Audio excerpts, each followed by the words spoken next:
The winter evening descended upon the Duke of Ashford's estate like a held breath, cold and crystalline and laden with expectation. Candlelight flickered against marble columns that soared toward frescoed ceilings, each flame trembling in draughts that crept through even the grandest of manor houses when December settled its weight upon the land. The ballroom glittered with the assembled luminaries of society, silks in jewel tones, uniforms adorned with medals that caught the light, the flash of diamonds at throats and ears and wrists, all gathered for what rumour had promised would be a most significant announcement. Lady Rosalind Hartley stood near one of the great windows, her gloved fingers resting lightly upon the sill, as though she needed its solidity to anchor herself to the earth. She wore a gown of deep emerald that her maid had insisted brought out the subtle green in her hazel eyes, though Rosalind suspected no one would notice, for she had long ago accepted that she was not the sort of woman who commanded attention when she entered a room. Her heart beneath the structured bodice was a tempest, wild and ungoverned, though her face showed only the careful composure she had perfected over years of concealing what must not be revealed. She had loved Edmund Ashford since she was old enough to understand that the peculiar ache in her chest when he smiled had a name, had guarded that love like a winter rose, protected beneath glass, beautiful, fragile, desperately sustained in conditions that should not allow it to survive. They had been children together, racing horses across the meadows that connected their families' estates, reading in the library while rain drummed against windows, sharing confidences in the unself-conscious way of youth before society taught them the dangers of intimacy. But time and duty had transformed the boy she knew into the Duke, had placed distance where once there had been effortless companionship, had built walls of propriety that she could not scale. Still, foolish heart that she possessed, she had nurtured hope. Tonight that hope fluttered in her chest like something winged and frantic, for Edmund had seemed different. These past weeks, seeking her out at gatherings, engaging her in conversations that stretched beyond mere courtesy, looking at her with an intensity that made her breath catch. The room smelled of hothouse flowers, their perfume cloying and almost suffocating, mingling with expensive French scents and the smoke of beeswax candles. The murmur of voices rose and fell like waves, speculation and gossip, dressed in polite tones. Then Edmund appeared at the top of the grand staircase, magnificent in his formal attire, every inch the Duke, and the room fell silent. Rosalind's heart hammered against her ribs as he descended, as he moved to the center of the ballroom where a small dais had been prepared. Beside him appeared a woman Rosalind had seen only once before, Lady Constance Beaumont, recently arrived from London, celebrated for beauty that seemed almost unreal in its perfection, golden-haired and porcelain-skinned like something painted by masters. Edmund raised his glass, and the world seemed to slow. "My dear friends," he began, his voice carrying across the hushed assembly, "I have asked you here tonight to share news of great personal significance. It is my honor and privilege to announce my engagement to Lady Constance Beaumont." The words struck Rosalind like physical blows, each syllable a separate violence. The room tilted on its axis, the candles blurred into streaks of light. The voices that erupted in congratulation became distorted and distant, as though she were drowning. She could not breathe, her corset seemed to constrict, the air turned to glass in her lungs. She saw Edmund's face, composed and dutiful, saw him take Constance's hand, saw the future she had secretly harbored shatter into irretrievable fragments. Her vision darkened at the edges, her legs lost their strength, and before she could command her body to maintain the dignity that was all she had left, the floor rose to meet her, and the world dissolved into merciful darkness. Consciousness returned slowly, carrying with it the weight of memory that Rosalind would have preferred to leave in darkness. She became aware first of softness beneath her, a settee, upholstered in damask, and then of voices speaking in hushed, urgent tones above her head. Her maid's familiar accent, threaded through with the Duchess of Ashford's more refined articulation, both women expressing concern that felt like needles against Rosalind's exposed nerves. She opened her eyes to find herself in a small parlor off the main ballroom, mercifully away from the assembled masses. The door closed against curious eyes, though she could still hear the murmur of continued celebration beyond. The humiliation that crashed over her then was worse than any physical pain, a burning mortification that started in her chest and radiated outward until she felt scorched by it. She had collapsed, had made a spectacle of herself at the Duke's engagement ball, had revealed to all who witnessed what she had tried so desperately to conceal, that she was a foolish woman, undone by hopeless love. "I must go home," she said, her voice emerging hoarse and strange. "Immediately." Her maid, faithful Mary, who had served her since childhood, began to protest that she should rest, that a physician had been sent for, but Rosalind would not be swayed. She could not remain here, could not face the pitying looks, or worse, the knowing smirks of those who had perhaps suspected her pathetic attachment. The Duchess, elegant even in her concern, tried to insist that Rosalind stay until she was stronger, that the Duke himself had asked after her condition, but that information only strengthened Rosalind's resolve. She could not, would not see Edmund, not now, perhaps not ever, for what could he possibly say that would not deepen her humiliation? As Mary helped her to stand and wrapped her cloak around her shoulders, Rosalind's mind churned with memories that now seemed painted in entirely different colors. She and Edmund had been children together, their families' estates sharing a border, their parents encouraging a friendship that had seemed natural as breathing. They had raced horses across meadows starred with wildflowers, had read books in comfortable silence in the library at Hartley House, had shared confidences and dreams with the easy intimacy of youth. But somewhere in the transition from childhood to adulthood, Edmund had changed, or perhaps she had simply begun to see clearly what had always been true. He had inherited his title at 20, and with it had come a gravity, a distance, as though the dukedom required him to seal away the boy he had been. Their easy companionship had become formal calls and proper dances at balls, conversations that skated across surfaces rather than diving into depths. Yet Rosalind, foolish heart that she possessed, had interpreted his occasional moments of warmth, a smile that seemed genuine, a conversation that stretched beyond courtesy, his habit of seeking her out at social gatherings as signs of something deeper. She had built castles from sand, had nurtured hope where only friendly regard existed, had made herself into precisely the sort of pitiable creature she had always scorned, a woman diminished by unrequited love. The journey home through winter roads was a blur of cold and misery, her tears freezing on her cheeks before she could wipe them away. By the time her carriage reached Hartley House, she had made her decision with the clarity that sometimes comes from devastation. She would leave for her aunt's estate in Scotland within the week, would remove herself entirely from a situation that had become unendurable. She must excise this love like a surgeon, removing diseased flesh brutally, completely, accepting whatever pain was necessary to survive. Edmund Ashford stood alone in his study as the last carriages departed down the lamplit drive, the sounds of celebration fading into winter silence that felt less like peace than accusation. The fire in the hearth burned low, casting shadows that seemed to reach toward him with grasping fingers, and he found himself unable to move from where he stood beside the window, his hand pressed against glass gone cold enough to burn. The engagement ring sat heavy on his finger. He had placed it there himself in a private ceremony earlier that evening, before the public announcement, and it felt less like jewelry than shackle, a circle of gold that bound him to a future that stretched before him like a prison sentence. He had done his duty, had honored the promise made to his father on that terrible day 3 years past,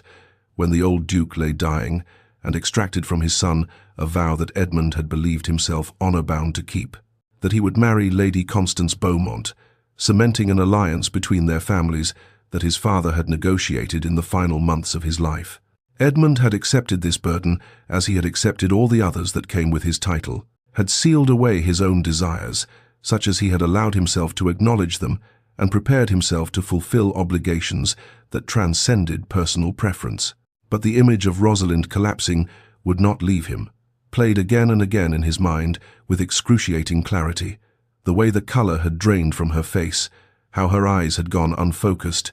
the terrible grace of her fall as though something vital had been cut from within her. In that crystallizing moment, watching her crumple, something had shifted in Edmund's carefully constructed world, had cracked the armor of duty he had worn for so long that he had forgotten it was not his actual skin. He had moved toward her instinctively, had felt his heart stop in his chest, and in the space of her falling had realized with devastating clarity that he sought her face in every room he entered, that her opinion mattered more than all of society's combined, that the moments when he felt most himself were the moments spent in her presence, that he had been saving his genuine smiles for her alone, while offering the world only the careful mask of the Duke. His steward entered quietly to report that Lady Rosalind had departed for her family's estate and would be leaving within the week for Scotland, and the panic that seized Edmund's chest then was unlike anything he had experienced. Not when his father died, not when he inherited a title he felt inadequate to bear, not in any of the moments when duty had demanded sacrifice. The thought of Rosalind gone, removed beyond his reach, leaving because he had wounded her so profoundly that she could not bear to remain, made him understand what he had been refusing to see. He loved her, had perhaps always loved her, and in his devotion to duty and his fear of examining his own heart too closely, he had made a catastrophic error that might cost him the only thing that truly mattered. He reviewed memories with the new lens of this revelation, and they appeared transformed. Rosalind at 12, fierce and laughing as they raced horses across meadows, her hair escaping its ribbons and her joy utterly unself-conscious. At 16, reading poetry beneath the old oak that marked the boundary between their estates, her voice giving music to words he had thought he knew until he heard them shaped by her understanding. At 20, dancing with careful propriety at some ball or another, but her eyes holding entire galaxies of thought and feeling that she concealed behind social grace. He saw now how he had relegated her to safe in his mind, had taken her presence for granted, precisely because she was always there, constant as seasons, and he had never forced himself to examine the relief he felt in her company or the particular emptiness of rooms she had departed, had never questioned why conversations with her satisfied in ways that discourse with others never did. The realization was devastating in its completeness. He had built his prison with his own hands, had locked himself into duty while leaving his heart unguarded, and now faced the consequences of his blindness. Edmund did not sleep, could not sleep,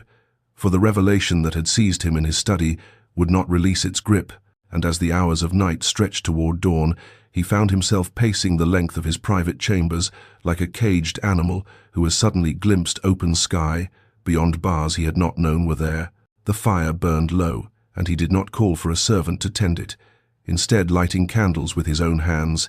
their flames casting restless shadows that seemed to match the turbulence of his thoughts as he moved between window and desk,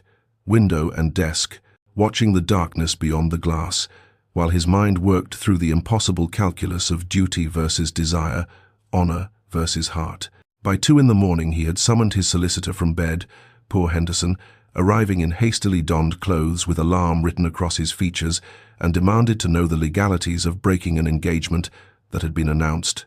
hours before, his voice carrying an urgency that made the older man set aside any protest about the unseemly hour and address the question with the seriousness it deserved. The engagement contract, Henderson explained with careful precision, was binding socially but not legally until the marriage itself was solemnized. Edmund could break it, though the scandal would be immense and Lady Constance's reputation would inevitably suffer despite any gentleman's attempt to shoulder blame, for society always judged women more harshly in such matters, and there would be whispers that she had been found wanting in some essential way. Edmund listened to these warnings as a man listens to concerns about weather when his house is burning, with acknowledgement of their validity, but complete disregard for their relevance against the magnitude of what he faced. For what was scandal compared to a life lived in the prison of wrong choice? What was society's judgment measured against the loss of the only woman who had ever made him feel like something more than his title? He made his decision then with a clarity that felt like the first honest thing he had done since inheriting his dukedom, made it knowing he was choosing the most selfish and yet most necessary path of his life. He would end the engagement, would break his father's deathbed promise, would accept whatever consequences came, because the alternative, a life without Rosalind, a future built on duty, while his heart withered from neglect, was no life at all, but merely a long dying. Henderson departed with instructions to begin whatever legal processes were required, and Edmund sat at his desk as night gave way to the grey promise of dawn, writing letters with a hand that trembled not from uncertainty, but from the enormity of what he was setting in motion. The letter to Constance came first, and he laboured over it with painful care, explaining the inexcusable that he could not marry her, that his heart belonged irrevocably to another, that he took full responsibility for the broken engagement and would provide whatever financial settlements she or her family deemed appropriate, that he knew his actions were dishonourable by society's measure, but that to proceed with a marriage devoid of genuine feeling would be a greater dishonor to them both. He sealed it with wax that bore his ducal crest, that symbol of all the duty and expectation he was now defying, and felt the weight of it like a judgment he willingly accepted. Then came the letter to Rosalind, and this he wrote and rewrote until his desk was littered with discarded attempts, each one inadequate to articulate feelings he had suppressed for so long that they emerged tangled and half-formed, desperately sincere yet sounding hollow, even to his own eyes. When rendered in ink, on paper, how could he explain years of blindness in a few paragraphs? How could he make her understand that her collapse had been the earthquake that shattered walls he had not known he was hiding behind? How could he ask for forgiveness when he had not yet forgiven himself? In the end, he wrote simply and with raw honesty that he loved her, had perhaps always loved her, and was coming to Scotland to tell her so in person, to ask not for immediate acceptance but merely for the chance to prove through actions, rather than words, that his feelings were real and lasting, and if she refused to see him he would understand, but he could not live with himself if he did not try. As dawn broke pale and cold across the estate, washing the winter landscape in shades of grey and silver,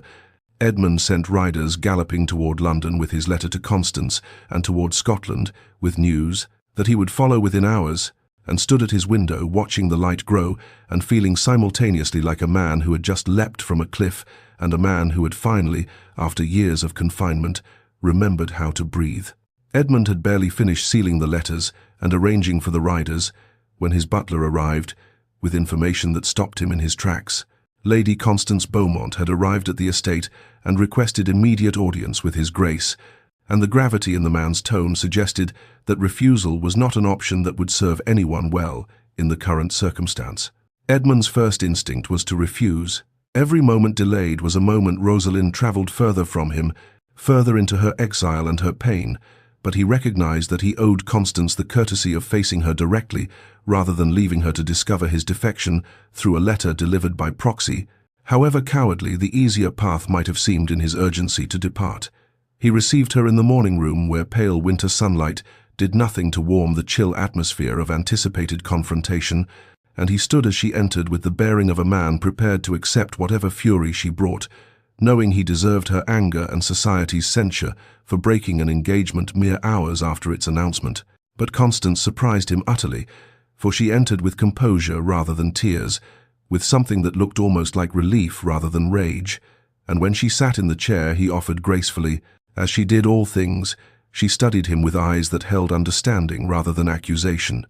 "You love her," Constance said simply, not as question but as statement, and Edmund found himself unable to dissemble or soften the truth. "I do," he admitted, his voice rough with the newness of speaking it aloud. "I realize that offers you no comfort and does not excuse the dishonor of my actions, but I will not compound my failures with lies. I love Lady Rosalind, and I cannot in conscience marry you while my heart belongs irrevocably to another." Constance nodded slowly, her hands folded in her lap with the perfect deportment that had made her the darling of London society, and then she spoke words that Edmund had not anticipated. "I am relieved, Your Grace. I too felt the wrongness of our match, though I had resigned myself to duty as I believe we both had done." She paused, and something vulnerable crossed her beautiful features. "There is another, a gentleman of lesser rank, whom my family would never approve, and I accepted your proposal because I believed duty demanded the sacrifice of personal feeling,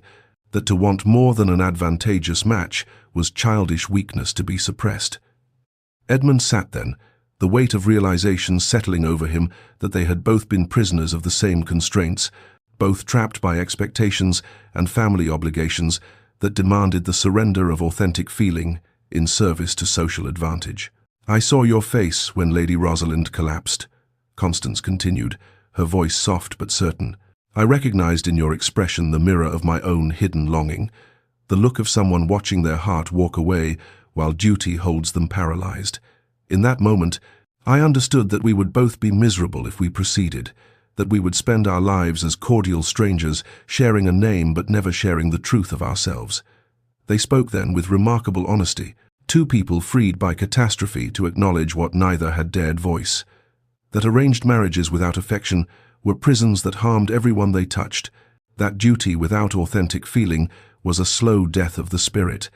that they each deserved the chance to pursue genuine love, even if society deemed such pursuit selfish or improper. Constance asked only one thing: that Edmund publicly shoulder the blame for the broken engagement, allowing her family to maintain that she had been grievously wronged, rather than admitting she was complicit in ending the arrangement. For a woman's reputation was more fragile than a man's, and she needed whatever protection his acceptance of fault could provide. Edmund agreed without hesitation, understanding that his title and position gave him armor against social consequences that Constance lacked, and he promised settlements generous enough to ensure no one could claim she had been left destitute or abandoned without care. They parted not as former betrothed but as unlikely allies, each freed to pursue the truth of their hearts. And as Constance departed, she turned at the door to offer him words he had not expected. "Go to her, your grace. Do not let duty or fear keep you from the love you have found. Life is too brief for such waste." Edmund watched her carriage disappear down the drive and felt the weight of obligation lift, replaced by the crystalline clarity of purpose. He would go to Scotland, he would find Rosalind, and he would spend whatever time she granted him, proving that his love was real and lasting and worth the scandal they would face together. Edmund departed within the hour of Constance's leave-taking, his coach laden with minimal luggage, for he could not bear the delay of extensive preparation, and as the wheels began their northward journey, through countryside still locked in winter's grip, he found himself suspended between desperate hope and suffocating fear, the landscape passing outside his window, becoming a blur of white fields and bare trees that registered only distantly, while his mind travelled paths of memory that suddenly held new and painful clarity. The journey to Scotland would take days even in favourable conditions, and the weather conspired against haste, as though the universe itself wished to test his resolve. Snow began to fall on the second day, thick and relentless, slowing their progress to a crawl as the horses struggled through drifts that grew deeper with each passing mile, and Edmund sat in the cold coach wrapped in furs that did nothing to warm the chill of anxiety that had settled into his bones. Watching the storm and seeing in its fury a mirror of his internal turbulence, the fear that he was too late, that Rosalind would refuse him, that he had damaged something precious beyond all possibility of repair. The forced slowness of travel became a kind of torture, each delayed hour an agony of helplessness, but it also became an unexpected gift, for in the long cold days, with nothing to do but think and remember, Edmund found himself truly examining for the first time what Rosalind had always meant to him, and the memories that surfaced carried the weight of revelation. He remembered her at 12 years old,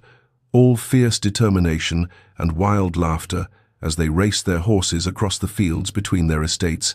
how even then she had never let him win, simply because he was the Duke's heir, how her competitive spirit had delighted rather than offended him, how he had felt more genuine in those childhood races than in any formal dinner or society event. He remembered her at 16, discovered one summer afternoon reading poetry beneath the ancient oak on the boundary of their properties, how she had looked up at his approach, not with the simpering flutter that other young ladies had begun to employ, but with simple pleasure at his company, how they had spent hours discussing the poems and their own dreams for futures that seemed impossibly distant, how she had listened to his confession that he felt inadequate to the duties that awaited him and had not offered empty platitudes, but had instead said quietly that perhaps the awareness of inadequacy was what would make him a good duke, for it would keep him humble and striving. He remembered her at 20, dancing with him at a ball with careful propriety that society demanded, but he recalled now what he had not let himself see then, how her eyes had held depths that called to something in him, how her gloved hand in his had felt like an anchor in a sea of superficial social performance, how when the dance ended and she moved away, he had felt the absence like a physical loss, before pushing the feeling down and away, burying it beneath layers of duty and denial. Edmund saw now with devastating clarity how he had relegated Rosalind to a category in his mind labelled safe. She was always there, a constant presence at neighbouring estate and social gatherings,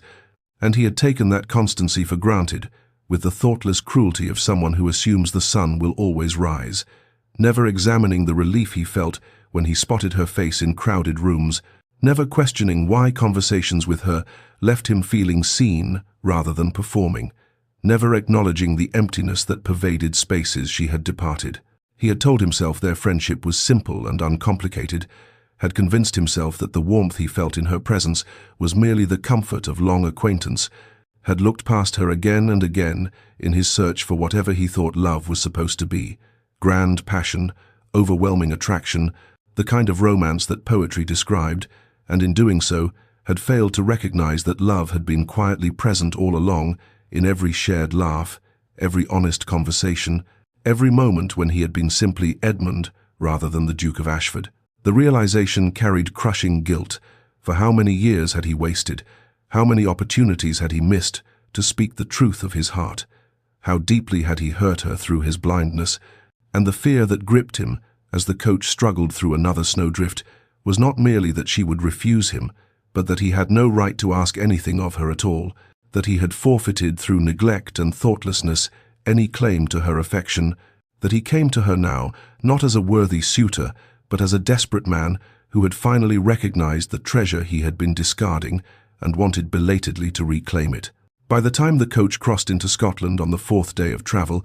Edmund had rehearsed and discarded 100 speeches, each one feeling inadequate to express the complexity of his feelings or the depth of his regret, and he understood with humbling certainty that words alone would never be sufficient, that if Rosalind granted him any grace at all, it would have to be earned through patience and demonstrated devotion rather than eloquent apology, and that the journey he had begun was not merely the physical miles to Scotland, but the much longer path of proving himself worthy of the love he had been too blind to value. Meanwhile, in Scotland, Rosalind existed in a landscape that seemed designed by some cruel providence to mirror the desolation of her heart. Her aunt's estate perched on cliffs above the North Sea, where grey water churned endlessly against black rocks, and wind howled through the bare winter gardens with a voice that sounded like mourning, and she found herself drawn to this wildness, to the raw honesty of a place that made no pretense of gentleness or comfort, but instead offered the fierce consolation of matching her internal devastation with external severity. She walked the cliffs daily regardless of weather, her cloak whipping around her as salt spray stung her face, and she welcomed the physical discomfort because it gave her something tangible to feel beyond the nebulous ache that had taken up permanent residence in her chest. The grief that was not just for losing Edmund, though that loss carved through her like a blade, but for the death of hope itself, for all the years she had spent interpreting small kindnesses as potential affection, arranging her life around the possibility of his regard, diminishing herself into a creature of waiting and wanting that she now viewed with something approaching contempt. She determined, with the fierce clarity that sometimes comes after devastation, that she would rebuild herself into a woman who did not need love, who found meaning and purpose in endeavors that did not depend on being seen or chosen by any man, no matter how deeply her treacherous heart might argue otherwise, and she threw herself into this transformation with disciplined intensity, rising early to help her aunt with the management of the estate and the charitable works that served the tenant families, visiting cottages where she brought medicine and food and listened to problems she might help solve, reading voraciously from her aunt's extensive library on subjects from philosophy to agricultural reform, filling her days so completely that exhaustion might grant her dreamless sleep. But the nights betrayed her, for in sleep her defenses crumbled and she dreamed of dark hair that fell across a forehead when he concentrated on reading, of eyes the color of storms that had occasionally looked at her with warmth she had foolishly interpreted as something deeper than friendship, of the way his rare, genuine laugh sounded different from his social pleasantries, and she would wake in the grey pre-dawn with tears on her face and anger at her own weakness burning in her throat,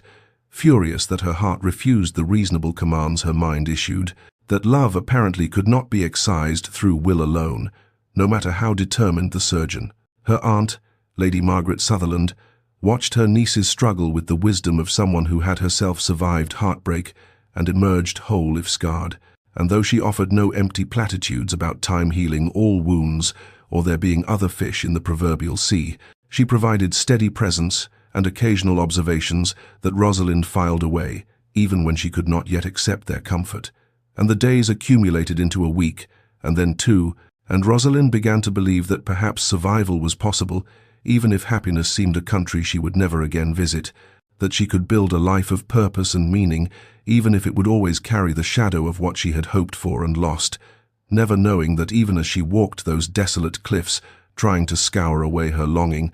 Edmund was traveling through winter storms with desperation, driving him northward toward the reckoning that would shatter her carefully constructed resignation and demand that she choose once more between self-protection and the terrifying vulnerability of hope. Edmund arrived at Lady Margaret Sutherland's estate on the 16th day of Rosalind's exile, on an afternoon when driving rain lashed the Scottish coast with the fury of a world determined to test any soul foolish enough to venture forth. And when he descended from his travel-worn coach in the circular drive before the grey stone manor house, he presented a figure so soaked and dishevelled that he barely resembled the impeccably composed Duke who had stood in an elegant ballroom making announcements that shattered hearts, his dark hair plastered to his forehead, his coat heavy with water, his eyes carrying a desperation that could not be concealed behind any pretense of social propriety. Lady Margaret herself received him in the entrance hall with a courtesy that held distinct coolness, for word had reached even this remote corner of Scotland about the Duke of Ashford's engagement to the celebrated Lady Constance Beaumont, and she knew what devastation that announcement had wrought upon her beloved niece, and she assessed this unexpected visitor with the sharp judgment of a woman who had navigated her own share of heartbreak, and emerged with neither patience for romantic foolishness nor tolerance for men who wounded women through savant carelessness or cruelty. Edmund introduced himself with uncharacteristic humility, requesting audience with Lady Rosalind, and Margaret's expression conveyed her assumption that he came bearing pity or obligation, perhaps guilt-driven condolences for the awkwardness his engagement had caused, never imagining the truth that had driven him through winter storms and across the length of Britain. She left him standing in the entrance hall, dripping onto the flagstones, while she went to inform Rosalind of this unexpected caller, and in the drawing room where Rosalind had been reading correspondence related to her aunt's charitable endeavours work she had thrown herself into, with determined focus. She looked up at her aunt's words and felt the blood drain from her face, felt the careful composure she had been constructing over 2 weeks threaten to crack completely. Her first instinct was to refuse to see him, to send down word that she was indisposed or simply unwilling to receive visitors, to protect herself from whatever pity or awkward social obligation had brought him to Scotland, but pride, that fierce pride that had held her upright through humiliation and heartbreak, asserted itself, and would not permit her to hide like a wounded creature, would not grant him the knowledge that his presence affected her so profoundly. She descended to the drawing room where her aunt had directed him, and when she entered and saw Edmund standing before the fireplace, attempting unsuccessfully to warm himself, still wet from travel, his eyes searching her face with an intensity that bordered on desperation, she felt her breath catch in her throat even as she forced her expression into cool neutrality. The silence stretched between them, heavy and charged, a standoff of wounded hearts in a room where rain beat against windows and firelight cast shadows that seemed to deepen rather than illuminate, and Rosalind stood near the doorway as though she might need to flee, while Edmund remained motionless, neither of them knowing how to bridge the chasm of hurt and misunderstanding that yawned between them. Finally, Edmund spoke, his voice rough with emotion and exhaustion. "Lady Rosalind, I must speak with you, please. I know I have no right to ask anything of you, but I beg the favour of private conversation." Every part of Rosalind wanted to refuse, wanted to protect herself from whatever words he had come to deliver, for she could not endure his pity or his guilt-driven kindness, could not bear to have him witness how thoroughly he had devastated her, but something in his face, a vulnerability she had never before seen in the composed Duke, a rawness that suggested his own wounds made her hesitate, made her consider against all reasonable judgment that perhaps he had not come merely to salve his conscience. She glanced at her aunt, who stood near the doorway with protective concern evident in her posture, and Margaret gave the smallest nod, granting permission while making clear she would remain nearby, should Rosalind need rescue from whatever this encounter might bring. "Very well," Rosalind said, her voice carefully measured to reveal nothing of the storm raging within her. "The library will provide privacy." They moved in tense silence down the corridor to the library, a room lined with books from floor to ceiling, where rain streamed down tall windows overlooking gardens that had surrendered to winter's harsh rule. And as Edmund closed the door behind them, Rosalind felt as though they had been sealed into a grey cocoon, away from the world. Just the two of them, and whatever truths or further wounds this conversation might reveal,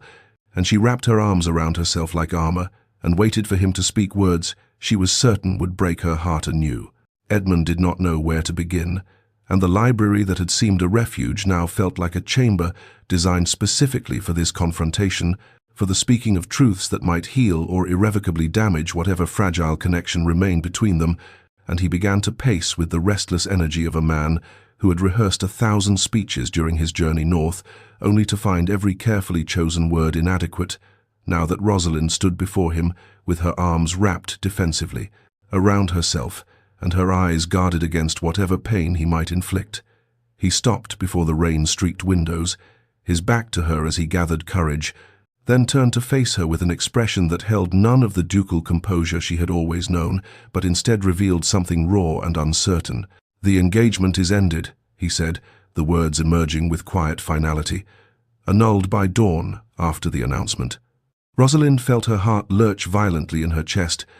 a traitorous surge of hope that she immediately crushed with fierce determination, for she could not allow herself to be wounded again by misinterpreting his intentions or ascribing meaning to actions born of guilt or social obligation. She forced coldness into her voice, wrapped herself in the armor of formality that had always existed between them in public spaces.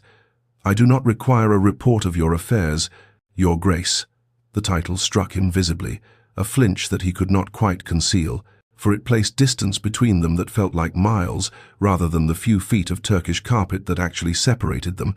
and she saw his jaw tighten as he absorbed the wound she had deliberately inflicted. Edmund moved closer, though he stopped at a respectful distance,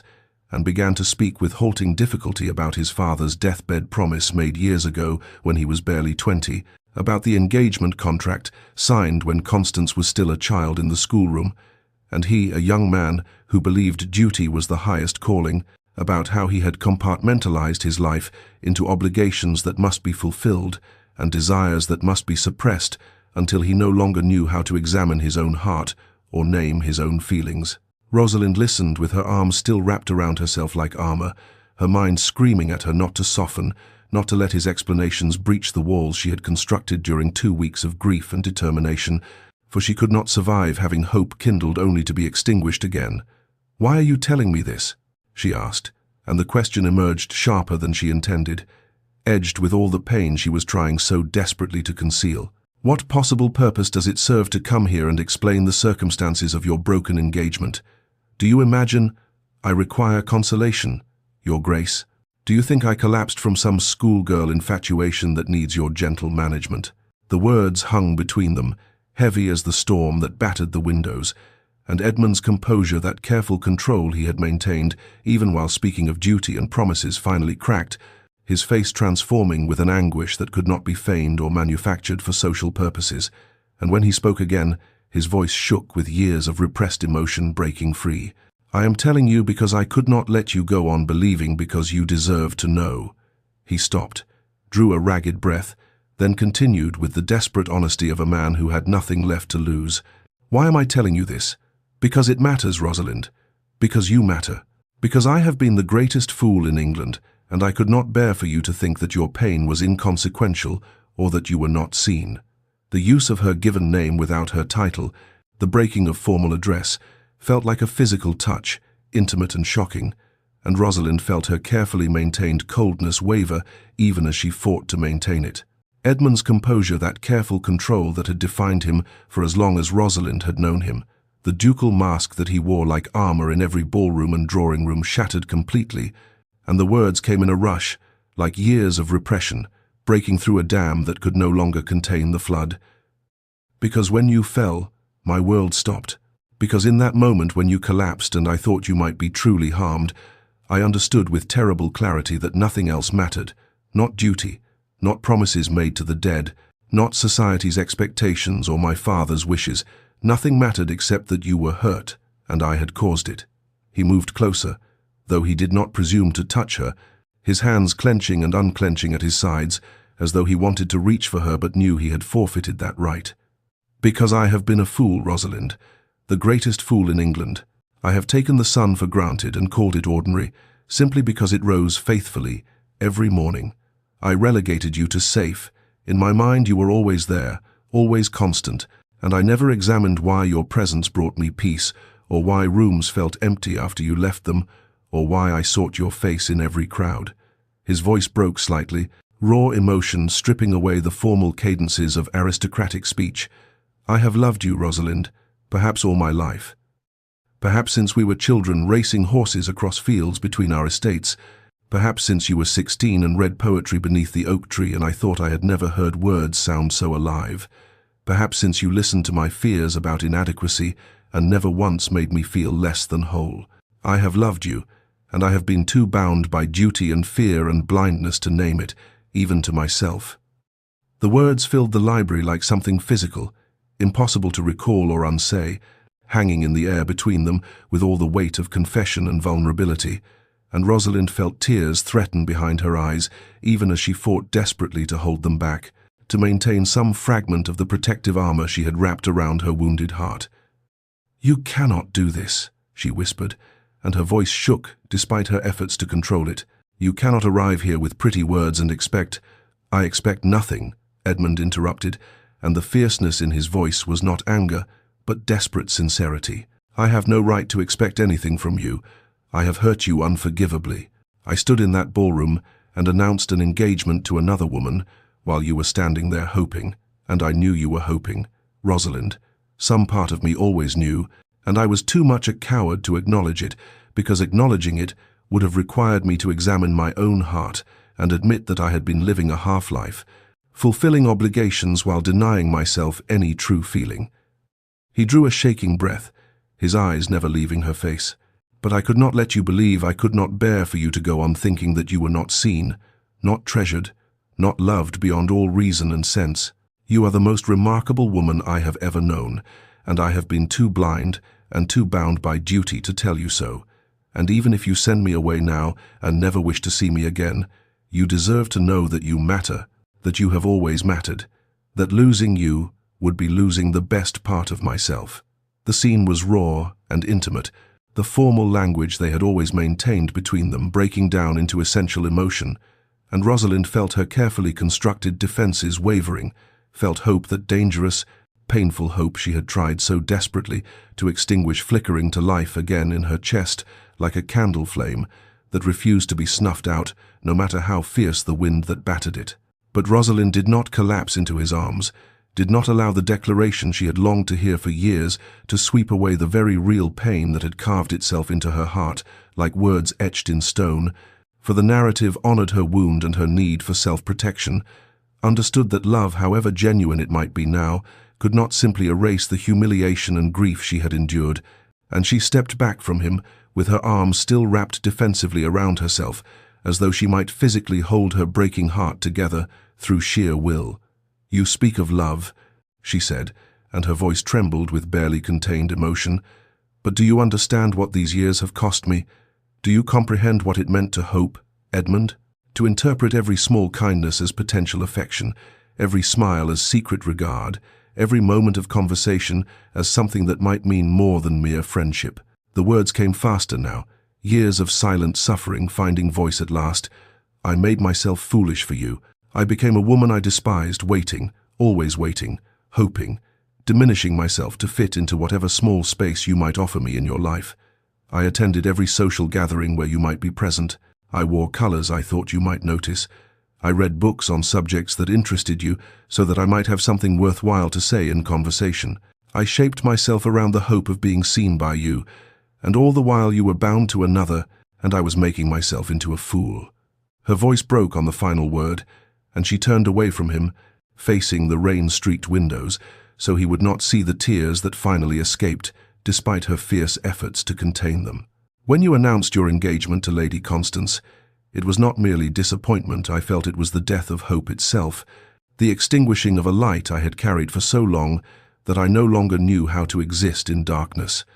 And the humiliation, Edmund collapsing before all of society, my weakness exposed for everyone to witness and whisper about that humiliation, burns deeper than you can possibly understand." Edmund listened without interruption, his face a portrait of anguish, accepting every word as deserved condemnation, and he did not attempt to defend himself or diminish her pain with platitudes or excuses, for he understood that she needed to speak this suffering aloud, needed him to truly comprehend the damage his blindness had wrought. When she finally turned back to face him, her eyes were bright with tears, but her voice was steady. "I will not return to that woman. I will not become again someone who waits and hopes and diminishes herself. I have spent these weeks in Scotland trying to become someone who does not need your regard to feel whole, someone who can exist independently of whether you see me or not, and I will not surrender that hard-won strength simply because you have finally decided to look in my direction."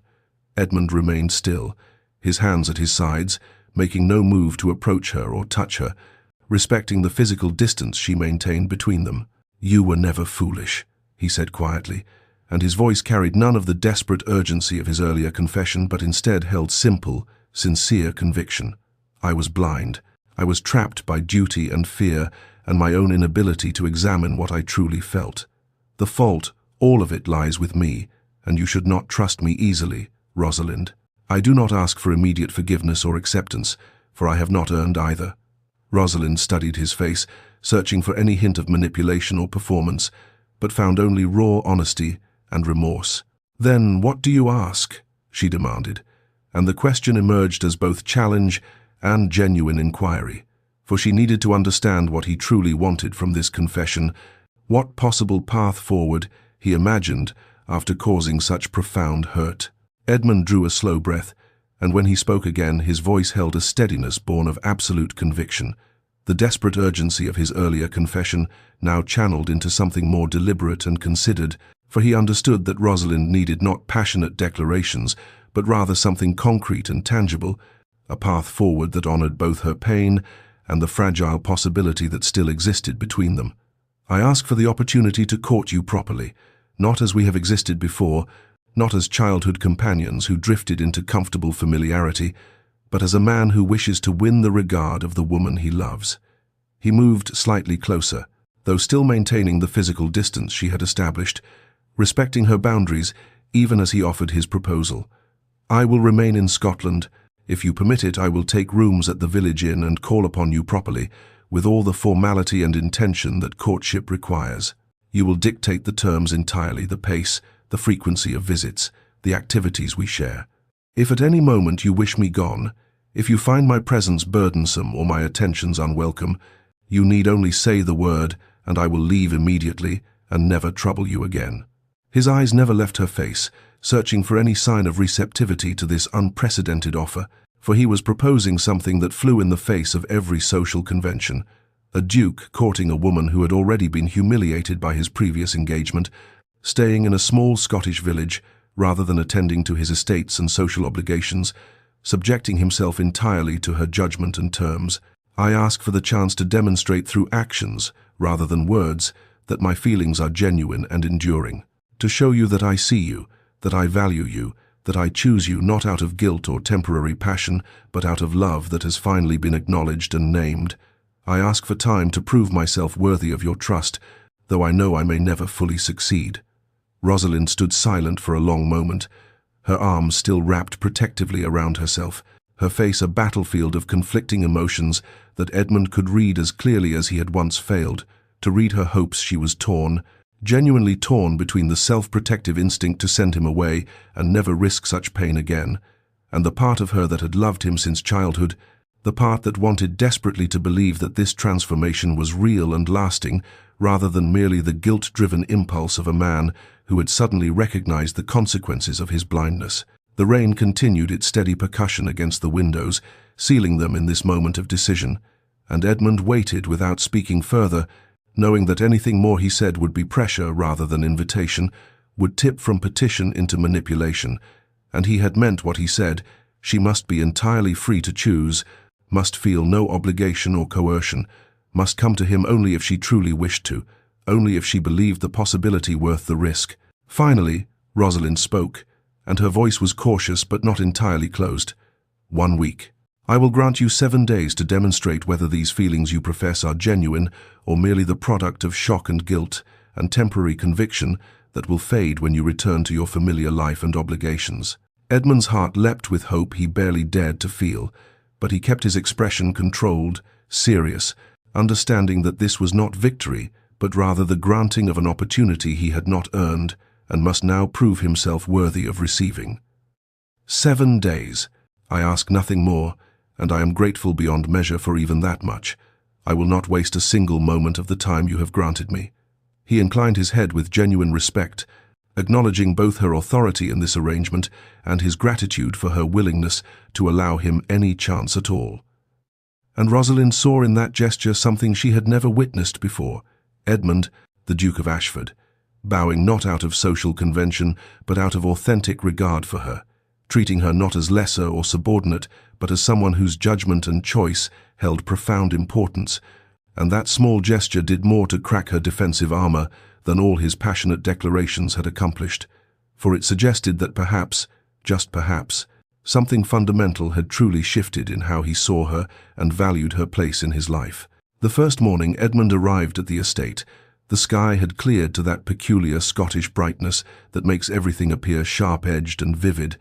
and Rosalind found herself standing at the drawing-room window, watching his approach with her heart, performing an irregular rhythm she could not control, for she had not slept well, her mind circling endlessly around the decision she had made to grant him this week, questioning whether she was being brave or merely foolish, whether she was opening herself to healing or simply to further hurt.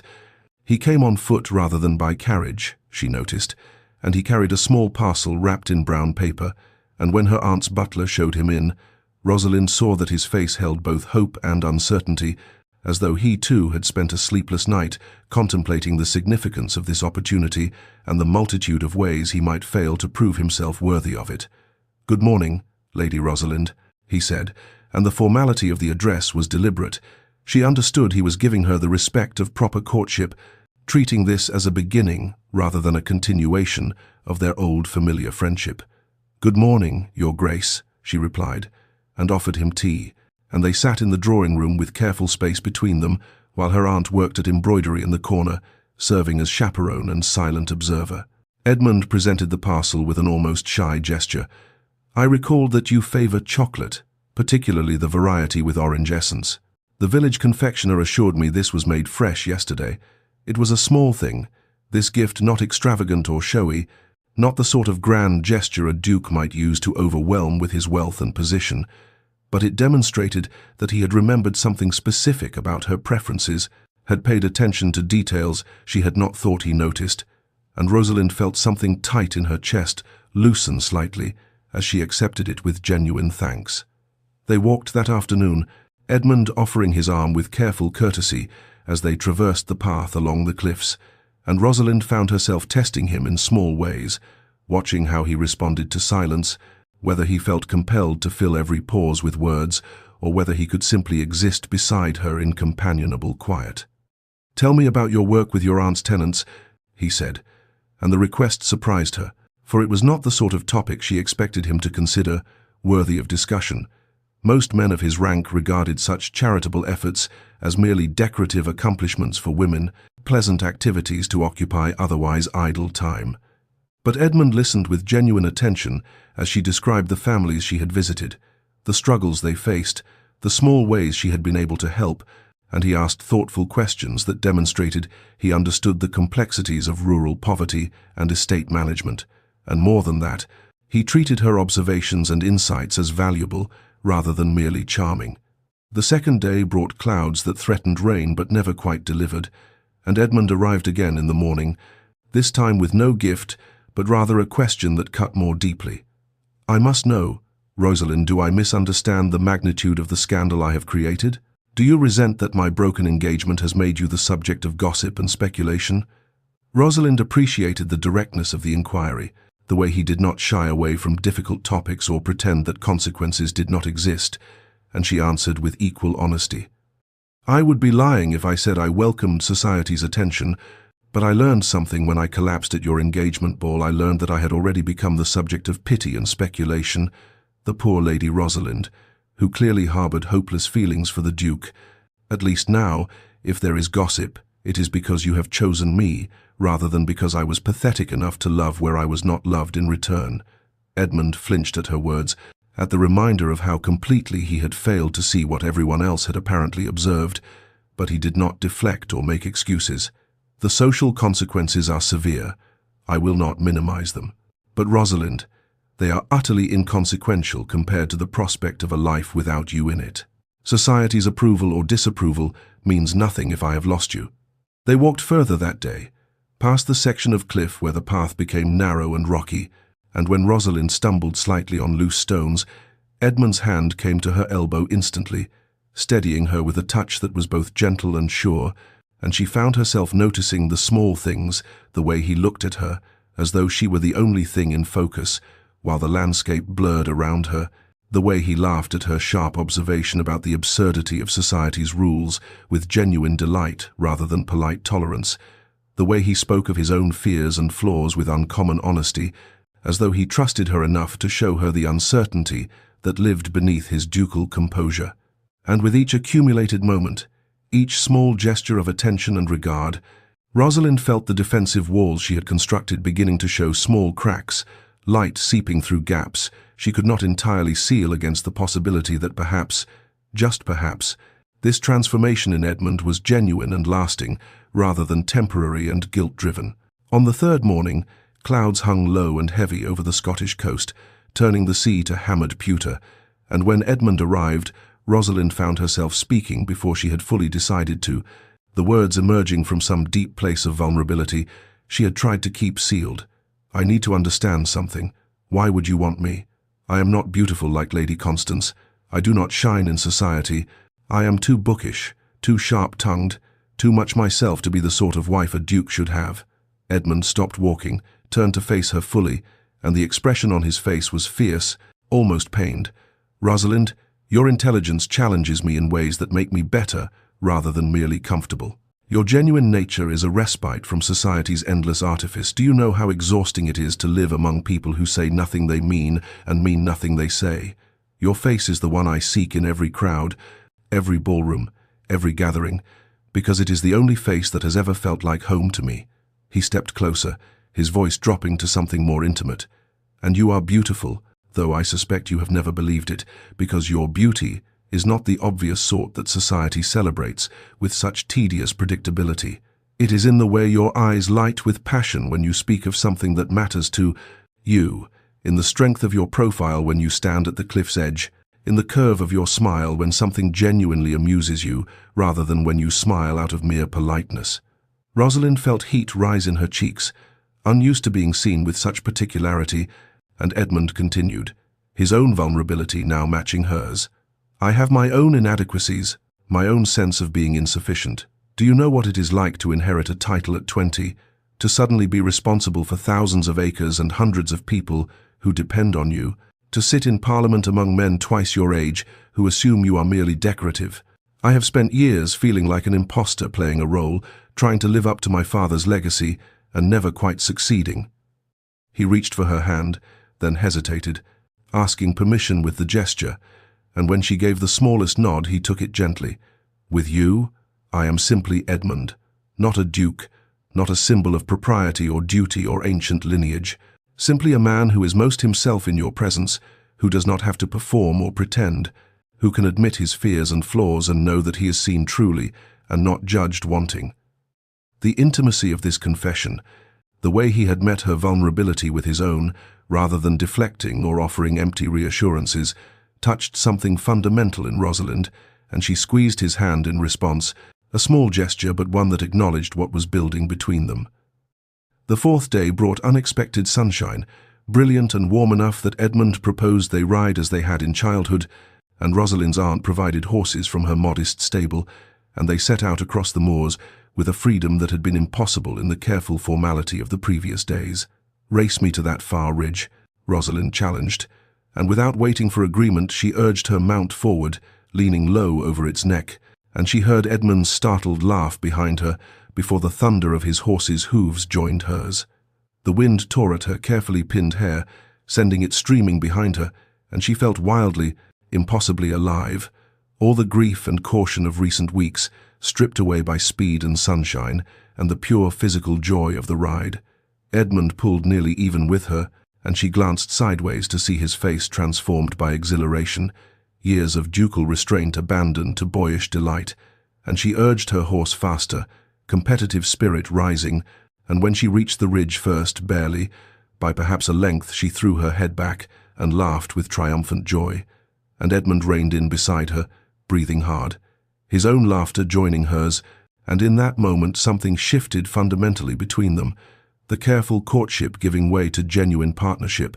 the formal distance collapsing into something warmer and more immediate and infinitely more real, and Rosalind realized that she was seeing not the Duke of Ashford but simply Edmund, the boy she had raced as a child, now grown into a man she was beginning to trust with her carefully guarded heart. By the fifth morning, Rosalind woke to find her carefully constructed defenses showing fractures she could no longer ignore, and the realization frightened her more than she cared to admit, for she had spent years building these walls, and now they were crumbling under the steady pressure of Edmund's patient devotion, and she did not know if what she was seeing was truth or merely the elaborate fiction her desperate heart was constructing from insufficient evidence. That evening, as her aunt sat reading by the fire in the small parlor, Rosalind found herself confessing her uncertainty with a vulnerability she had not shown even to herself. "Aunt Margaret, I do not know if I am seeing clearly or if I am simply seeing what I wish to see. How does one trust one's own judgment when one's judgment has been so catastrophically wrong before?" Her aunt set down her book with the deliberate care of someone who understands the weight of the question being asked, and she regarded Rosalind with eyes that held both compassion and the hard-won wisdom of a woman who had lived through her own disappointments and survived them. "My dear girl, you were not wrong before you loved truly, which is never wrong. Edmund was the one who failed to see, failed to understand his own heart. But as to your question, watch not what he says, but what he does when nothing is demanded of him, when he believes himself unobserved. Watch how he treats those who cannot benefit him, those who have no power or influence to advance his interests. Watch whether he sees you on your worst days, when you are tired or cross or less than charming, and whether he remains or retreats." Rosalind carried these words with her into the sixth day, when rain swept in from the sea and turned the world grey and close, confining them to the house, and she found herself suggesting they spend the day in her aunt's library, a room lined floor to ceiling with books that represented decades of collected wisdom and escape. Edmund's face lit with genuine pleasure at the proposal, and they settled into the companionable silence of two people who could share space without requiring constant conversation, and Rosalind tested him subtly by choosing a book on agricultural reform and estate management, watching to see if he would dismiss her choice as inappropriately masculine or beyond her understanding. Instead, Edmund leaned forward with evident interest. "I have been reading similar works. I have plans for my estates, reforms I wish to implement, though I confess I am uncertain how to balance modernization with the traditional practices the tenants rely upon." What followed was hours of genuine discussion, Edmund speaking of his vision for tenant welfare, improved housing, fair wages, his desire to be a duke who served his people rather than simply extracting profit from their labor, and more significantly, he asked Rosalind's opinions and listened to her responses with the attention one gives to a valued advisor rather than the indulgent tolerance one might show a woman dabbling in topics beyond her sphere. She spoke of what she had learned from her aunt's tenants, the practical realities that estate ledgers never captured, the ways that small investments in people's welfare return tenfold in loyalty and productivity. And Edmund took notes, actually wrote down her observations as though they were insights worthy of preservation and implementation, and Rosalind realized with a jolt that went through her entire body that he respected her mind as much as he claimed to love her heart, that he saw her as a partner in the truest sense, someone whose thoughts and perspectives would shape his decisions and actions, and this recognition, more than any romantic declaration or passionate speech, convinced her that perhaps, just perhaps, she could trust what was building between them, for respect was the foundation upon which lasting love was built, and Edmund was offering her both in equal measure. On the seventh morning, the final morning of the week Rosalind had granted him, the sky dawned pale and crystalline, washed clean by the previous night's rain, and Edmund arrived at his customary hour carrying no offering save himself. But when he entered the drawing-room, Rosalind saw immediately that something had changed, for his expression held a tension that the previous day's growing ease had softened away, and her aunt, with the tactical discretion of a woman who understood the delicate architecture of courtship, excused herself almost immediately, leaving them in a silence that felt suddenly fragile. "A letter arrived this morning from London," Edmund said quietly, and he withdrew a folded paper from his coat with the careful handling one might give a weapon, "and I thought you should know of its contents before we proceed with the day." He handed her the letter, and Rosalind took it with fingers that trembled slightly, not from fear but from the sudden understanding that this was a test neither of them had anticipated, but which would nevertheless prove decisive, and as her eyes moved across the elaborate script, she felt the words arrange themselves into a portrait of crisis. Society had erupted in scandal over the broken engagement. Edmund's peers were demanding his immediate return to London to explain himself and make amends. There were veiled threats to his standing in Parliament and his position among the nobility, suggestions that his behaviour had been ungentlemanly and that Lady Constance had been grievously wronged, intimations that his reputation and perhaps even his seat in the House of Lords might suffer consequences if he did not make proper restitution and demonstrate appropriate contrition. Rosalind read to the end, then carefully refolded the letter, her heart beating hard against her ribs. For here was the moment her aunt had warned her to watch for what would Edmund do when duty called in its most imperious voice, when the weight of expectation and consequence pressed upon him, when choosing her meant definite loss and choosing obligation meant certain safety. She would not ask, would not press or manipulate or demand, for if she had learned anything in these 7 days, it was that love must be chosen freely, or it was merely another form of prison, and so she simply handed the letter back to him and watched his face, giving him the space to make whatever choice he would make without the pressure of her visible need. Edmund took the letter, and for a long moment he simply looked at her, and she saw the struggle play across his features, years of training in duty warring with the newer, rawer truth of what he felt, and then quite deliberately, with a finality that seemed to echo in the quiet room, he folded the letter once more and set it aside on the small table beside him. "I will write my response here," he said quietly, and his voice held a certainty that made Rosalind's breath catch. "For my place is wherever you are, and if society cannot accept that, then society can manage without me for as long as necessary." He moved to her aunt's writing desk, selected paper and pen with calm efficiency,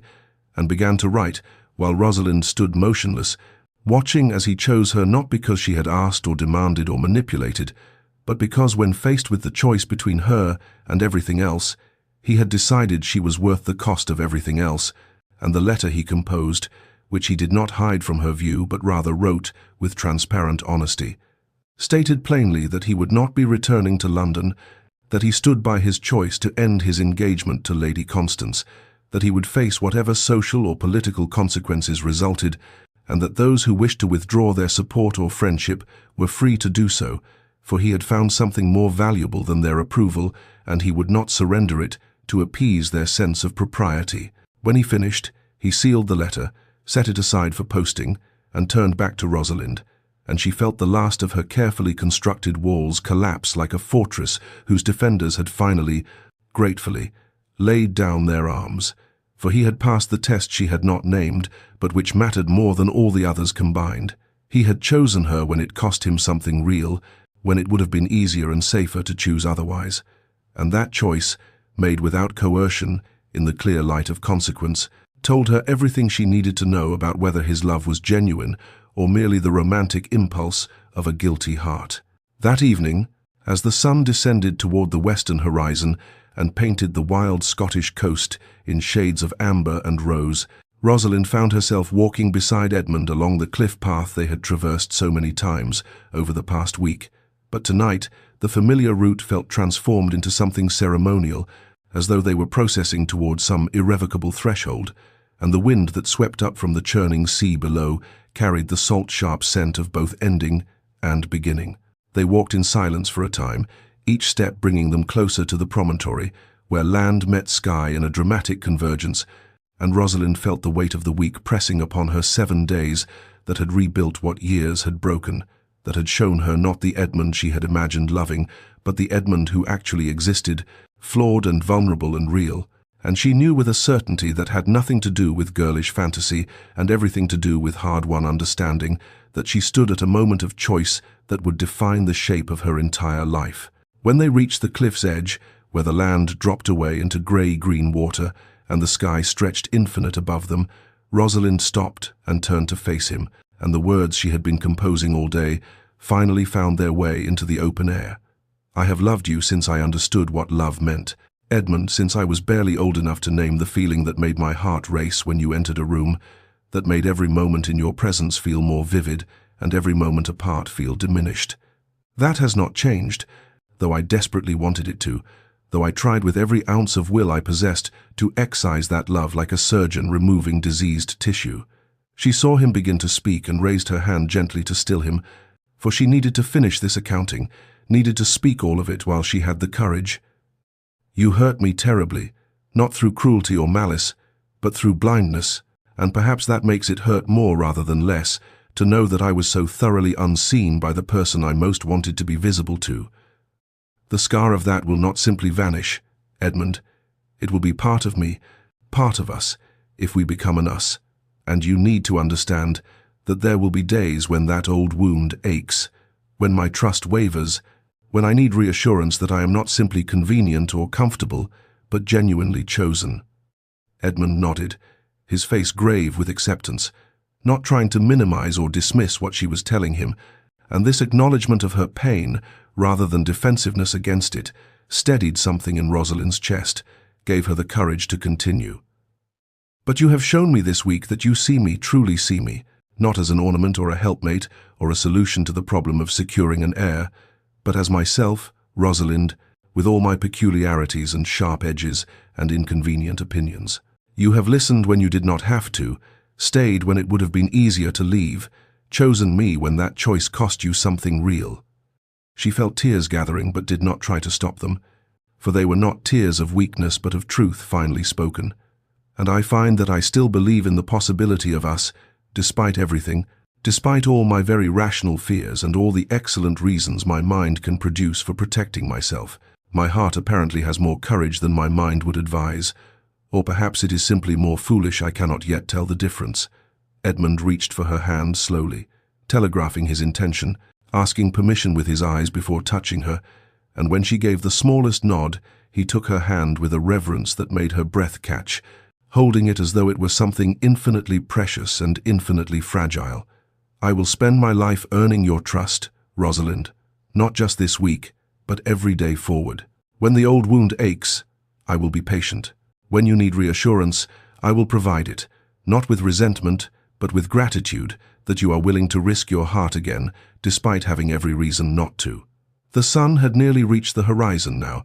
and the light that bathed them was golden and transient, the kind of light that made everything it touched seem both more beautiful and more temporary. And Rosalind felt a smile begin, tentative but genuine, the first truly unguarded smile she had allowed herself in his presence. Then, ask me properly, Edmund. Ask me what you came to Scotland to ask, and let us see if we can build something real from these fragile beginnings. Edmund sank to one knee on the wind-swept promontory, where land surrendered to sky and sea churned grey-green far below, and the last light of the dying sun painted everything it touched in shades of rose and amber and gold, transforming the wild Scottish coast into something mythical, a stage set by nature itself for moments of irrevocable consequence. And when he looked up at Rosalind with eyes that held every vulnerable thing he had ever felt, she saw her own reflection there, not diminished or made small, but magnified, treasured, held as something infinitely precious, and his voice, when he spoke, trembled with an emotion too large to be contained by mere composure. Lady Rosalind Hartley, you have been my conscience, when I was most in danger of losing myself to duty's cold demands, my joy when I did not even realize I was walking through grey emptiness,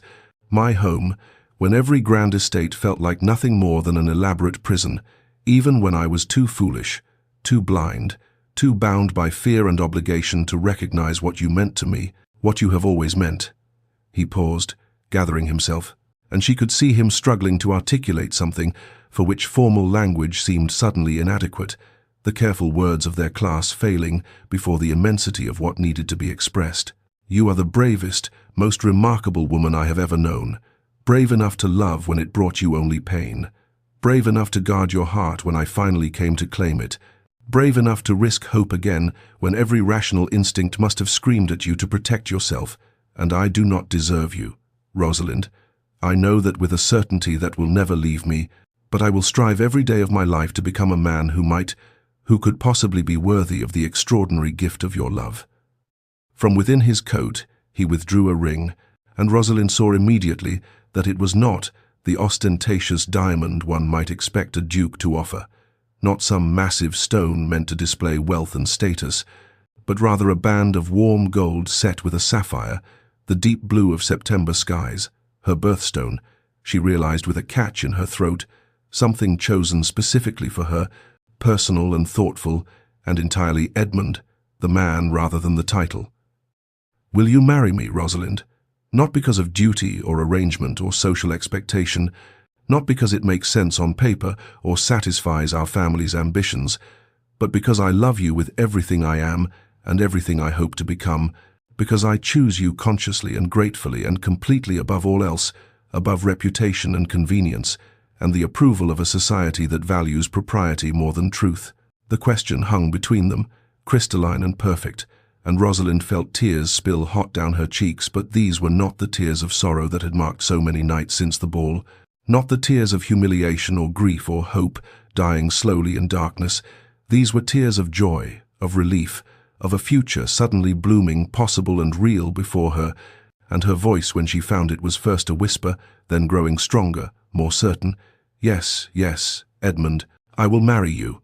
And when he slid the ring onto her finger with hands that shook slightly, when he rose and cupped her face with such infinite tenderness that she felt herself transformed from merely seen to truly cherished, when he kissed her with years of repressed longing, finally freed, and she kissed him back with equal fervor, equal relief, equal joy, the narrative of their lives shifted irrevocably from separate stories of duty and hidden feeling into a single story of chosen love, and the sea wind that swept around them, and the last gold light that bathed them, and the wild beauty of the Scottish coast, all seemed to bear witness to this moment that was simultaneously an ending and a beginning, the closing of years of blindness and pain, and the opening of a future built not on arrangement or obligation, but on the radical, transformative choice to see and be seen, to love and be loved, to build something real and lasting from the fragile, precious materials of two hearts, finally, gratefully, coming home. They returned to England as winter surrendered reluctantly to early spring, and the journey south felt entirely different from Edmund's desperate flight north weeks earlier, where before he had travelled alone through storms of weather and heart. Now Rosalind sat beside him in the carriage, her hand in his, and the tentative green appearing on bare branches seemed to mirror the cautious hope growing between them, fragile but persistent, pushing through frozen ground toward light. But if the natural world welcomed the changing season with unquestioning acceptance, London society proved far less accommodating, and the scandal that had been brewing in their absence had fermented into something toxic and pervasive, whispered in drawing rooms and shouted in scandal sheets, dissected over tea and condemned from pulpits. The Duke of Ashford, that paragon of duty and propriety, had broken a formal engagement mere hours after announcing it, had abandoned a celebrated beauty for a woman society had scarcely noticed, had chosen personal inclination over familial obligation and social expectation, and the Tun simply did not know what to make of such unprecedented behaviour from one of their most respected peers. The first test came at Lady Melbourne's spring ball, an event neither could avoid without appearing to hide in shame, and when Edmund and Rosalind entered the glittering ballroom together, she wearing sapphire silk that matched her engagement ring, he with his hand proprietarily at the small of her back, the conversation did not merely pause, but stopped entirely, hundreds of faces turning toward them, with expressions ranging from curiosity to contempt, and Rosalind felt her courage waver for just a moment before Edmund's hand pressed gently against her spine, steadying her, reminding her without words that she did not face this alone. They weathered the cut direct from several prominent matrons, the way certain groups turned their backs with deliberate rudeness, the whispers that were clearly meant to be overheard. "Fortune hunter," someone said, and "trapped him somehow," another voice added,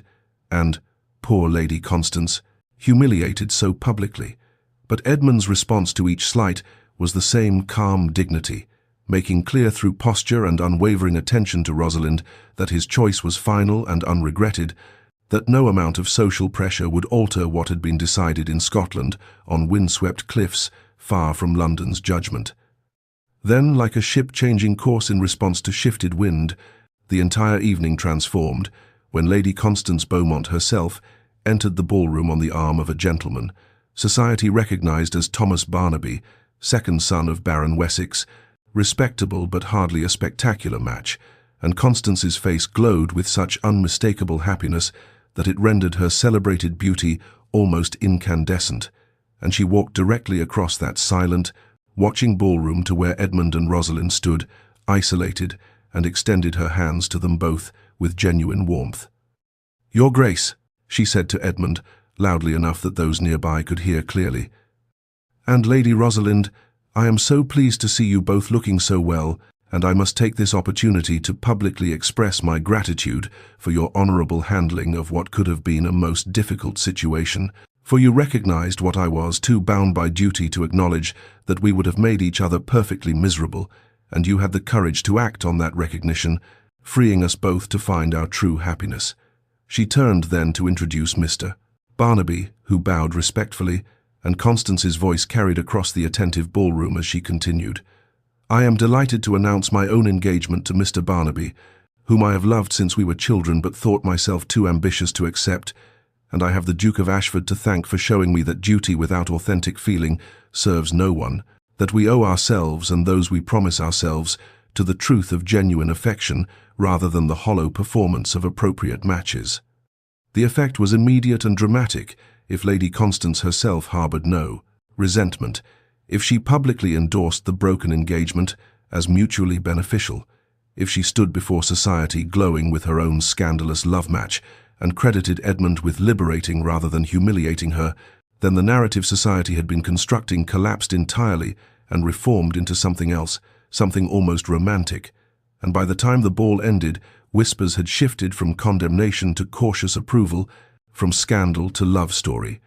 And Rosalind discovered something unexpected in herself. She did not shrink beneath society's scrutiny or apologize for being chosen, did not make herself smaller to fit their expectations or sweeter to win their approval, but rather stood beside Edmund as an equal partner in their mutual choice. And that strength, that refusal to diminish herself, gradually earned a respect that mere propriety never could have commanded, and society, which could condemn what it did not understand, but eventually accepted what it could not change, slowly made peace with the Duke of Ashford's unprecedented devotion to the woman he had almost lost, the woman who had collapsed when he chose duty, but stood strong when he finally, gratefully, chose love. The wedding took place in late spring, when the world had fully awakened from winter's grip, and the estate chapel at Ashford overflowed with apple blossoms and white roses, their fragrance so thick it felt like walking through clouds of perfume, and though many of the ton's most prominent families found themselves conspicuously absent, unable to reconcile their disapproval with the social necessity of witnessing a duke's marriage, those who came did so with genuine affection rather than mere obligation, and that made all the difference. Transformed what might have been a somber affair, conducted under society's judgmental gaze, into something warmer, more intimate, a celebration rather than a performance. Rosalind walked down the aisle on her father's arm, wearing ivory silk that caught the light streaming through stained glass windows and scattered it into rainbow fragments across stone floors, and she carried not the elaborate bouquet tradition demanded, but rather a simple gathering of wildflowers she and Edmund had picked together the previous day from the meadow where they used to play as children, violets and primrose and forget-me-nots, humble and honest, and infinitely more meaningful than hothouse perfection. And when Edmund turned to watch her approach, his face held such unguarded emotion that several guests found themselves unexpectedly moved, for here was a man who did not hide his feelings behind aristocratic reserve, but rather let his love shine plain and clear for anyone willing to see. The ceremony itself followed traditional forms, the ancient words spoken in the chapel where Ashford dukes had married for generations, but when Edmund and Rosalind exchanged their vows, there was nothing rote or performed in their voices. Each promise landed with weight and intention, each word chosen consciously rather than simply repeated, and when Edmund said, "I take you, Rosalind," not from duty or obligation, but from joy, from gratitude, from love that has finally found courage to speak its name,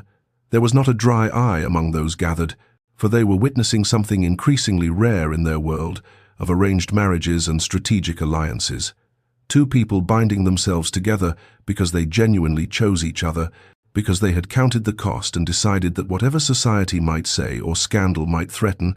they would rather face it together than live separately in comfortable misery. The wedding breakfast afterward was less formal than such occasions typically demanded, with laughter more prevalent than strict protocol, and at one point Edmund stood and raised his glass, not with the usual brief toast, but with words that came straight from his undefended heart. "To my wife," he said, and the words seemed to fill him with wonder, "who collapsed when I was too blind to see what stood before me, who had every reason to refuse me when I finally came to my senses, who gave me a chance I did not deserve and showed me that love, real love, the kind that transforms rather than merely decorates, a life requires courage from both parties, the courage to be seen completely and to see completely in return, and I promise before all of you that I will spend every day of my life being worthy of the extraordinary gift of her presence, her partnership, her love." Rosalind rose then and took his hand, and though ladies did not typically speak at such occasions, she did so anyway because that was who they were becoming together, people who honored what mattered over what was expected, and she said simply, "And I promise to remind you on difficult days that we chose this, that we choose this still, that choosing each other again and again is what will make this marriage not just a contract, but a living thing that grows and changes and deepens with time." And the way Edmund looked at her in that moment, the way he brought her hand to his lips with such reverence, spoke more eloquently than any prepared speech about the nature of what they had found together.